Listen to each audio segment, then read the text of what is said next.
Hello po, no, Sir Bong. Po, naka-official leave si Sir Bong ngayon, ano? Nasa Surigao po ako. Maraming guro nagtatanong na doon daw sa region nila, bakit region? Dapat division, oo. Hindi daw naglalabas ng list.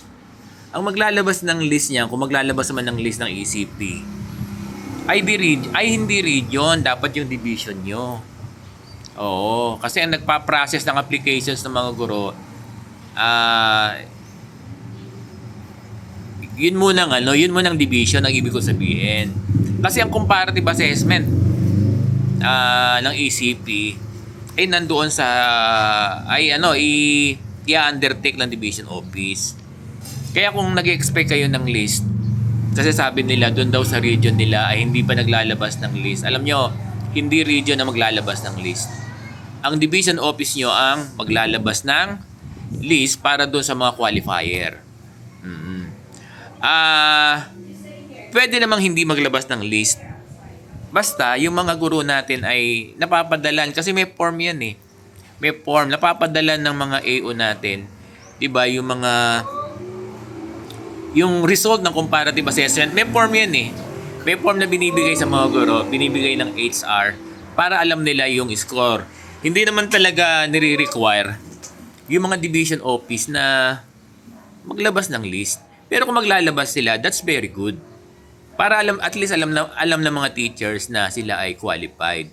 Pero, karapatan ng mga guro, base doon sa the Expanded Career Progression Provision, na dapat yung mga guro ay binibigyan ng kopya. Oo, baka naman hindi pa kasi tapos yung comparative assessment. Ngayon, kung alam nung tapos na yung comparative assessment, dapat yung mga guro ay hindi sa region pupunta, sa division para humingi ng comparative assessment. At yung comparative assessment na yan, may form yan. Andyan yung score mo. Andyan yung nakuha mong score. Diba? At yan yung magiging, yung pangahawakan mo kung ikaw ay qualified o hindi. Kasi ang cutoff ay 50, diba? Oo. So, wag kayong mag-expect, dear teachers, na yung region maglalabas ng list. At yung division maglalabas ng list. Pwede silang hindi magbigay ng list. Kaya lang, mandatory. Kasi pag sinabi natin mandatory, nagiging mandatory kasi that is a rule. Nasa provision yan ng the Expanded Career Progression na yung mga guro, karapatan nila o deserve nila na magkaroon ng kopya ng comparative assessment. So, na-get ba ng ating mga guro? At sana naman yung ating mga division office sa buong Pilipinas, sa buong Pilipinas, kasi napakadaming mga sentiment, reklamo ng mga guro tungkol sa the Expanded Career Progression, reclassification.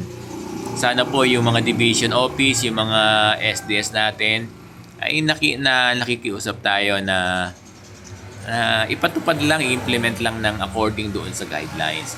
Ngayon, itong problema ng mga guro na hindi raw nila alam kung sila ay qualified, yung score nila hindi nila alam, di ba?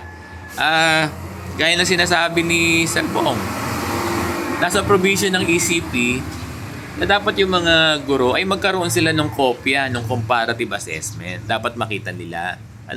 So, yan po yung appeal natin sa ating mga schools division superintendent sa buong bansa.